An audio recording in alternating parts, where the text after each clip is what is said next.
Eubanks Jr. versus Ben 2. Post-fight thoughts. Let's go. Push the weight in no flex. Alive is more than the six. With the runner boy, you nigga, no question. You will run a motherfucker high stepping. Hey, you never had a big enough weapon. Motherfucker never learned your lesson. I'm a 88 pack nigga. I'm a 88 pack nigga. I mean, day walker, drink blood, trains out, full moon, motherfucker change like a hoe, nigga. I'm just a nigga from the hood trying to stack a little cheddar for the money. Drew Titan, Bronx on deck. Shout out to the mighty LDBC. I want to let the dust settle, let it rest for a while so I can give you my post-fight thoughts in reference to this rivalry. Wow. First and foremost, this rivalry lived up to the hype. I'm going to remind y'all again where I stood in reference to this rivalry. I didn't believe it. I didn't believe in it, I'll say. I didn't believe in it. If you remember, Eubanks was in a whole different weight class, and then Ben starts, deadlifting 500 pounds and getting all this muscle. And I'm like, well, I don't want to put that on him, but, I wonder where that's coming from. And then it happened. He popped dirty. He was suspended. He had to come over. It's funny how fighters get suspended, but they can always find work in the United States. It's just weird, right? So he finds work in the U.S. He's fighting in the state of Florida. Things happen. Bing, bing, bing. Gets his license back. These guys have a fight. I wasn't really stoked about it, but I watched it. I'm talking about the first fight. I watched it, and I was impressed. There was a lot of drama leading up to it, and Eubanks and his dad, Senior, they were at odds, and next thing you know, he shows up. I'm like, oh man, what's this? And then you just kind of felt it in the atmosphere, and I said, you know what? Suddenly, I'm interested in this fight, and if I'm interested in it, it's a British face-off, so I know they were feeling it over there. And I said, you know what? Let me just enjoy the atmosphere. Let's just see. Bell rings, and I'm still talking about the first fight. And Conor was trying to take Chris' head off, but Chris remained focused, and he outboxed him. He ran into some trouble, a couple of times, but whatever trouble he received, he put it out. Ben had some trouble too. So they fought, and Eubanks got the nod in the first fight. Now, it's always difficult for a rematch to live up to the first. Let me remind y'all, Jose Luis Castillo versus Diego Chico Corrales, rest in peace to him. If you remember, the first fight was a classic. Corrales was everything but done. And then somehow, some way, he got knocked down 2 times, and whatever the round ended, he got knocked down in 2 rounds, 2 times in 1 round, and he had a point deducted for spitting out the mouthpiece again. And somehow, that's the same round he ended up stopping Castillo in.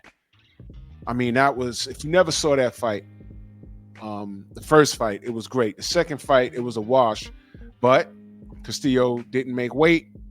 Corrales went ahead and, he made the fight, and he got stopped.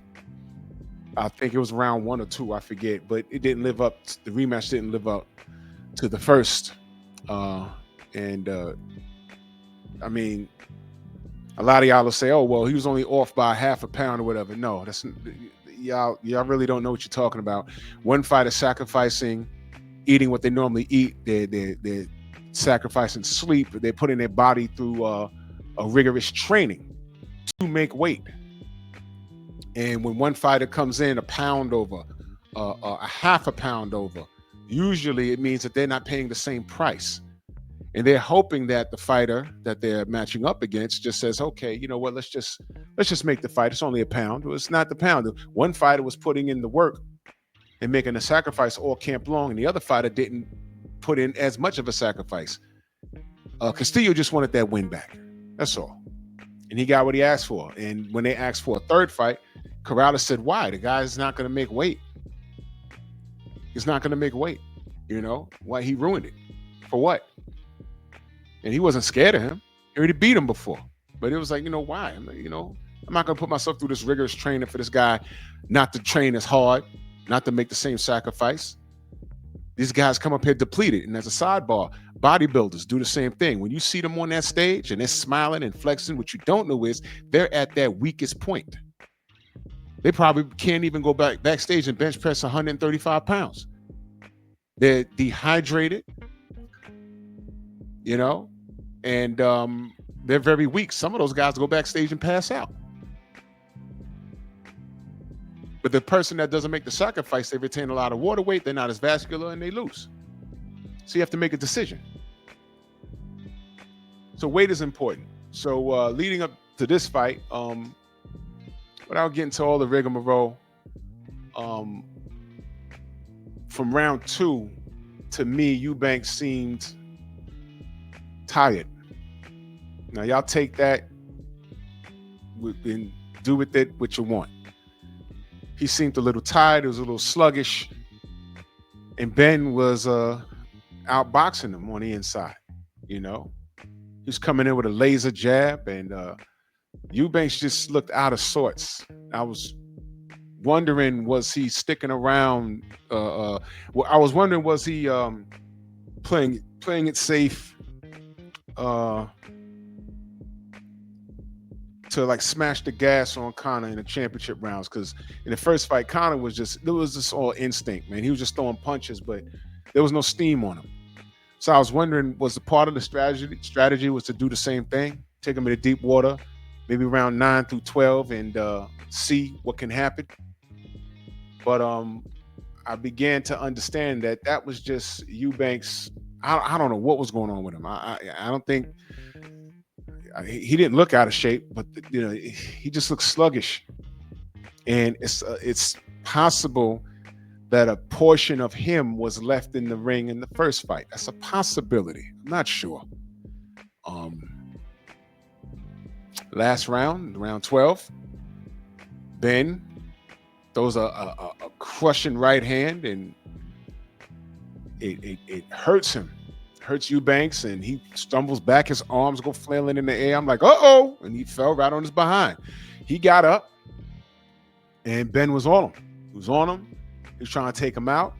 And it was an educated attack. He wasn't just throwing, caution to the wind, because that's how you get caught.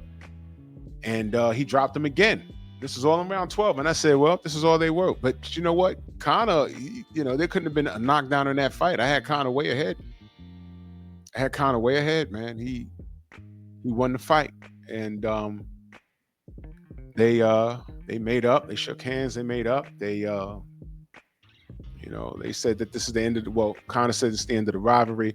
Who knows? Maybe 3 years from now they'll meet again. Who knows? But salute to both men. They got out safe. I didn't hear, because I've been doing a lot of running around. I didn't hear what Eubanks. I didn't hear the post fight. I gotta say this for the sake of it being said. I hope Conor doesn't pop dirty or nothing like that. I don't want to see that. Can I have a freaking clean sport? More on that during the week. You already know. Joseph Parker. You already know what I'm going to do. But it was Conor Ben's night. Salute to him. Looks like he paid the price. He came in there healthy. And that's it, man. I mean, just cut and dry. We know what we saw. If y'all saw something different, if I'm off on something, you're free to let me know. It's all good, man. But, let me know what you think. Bronx on deck. Move!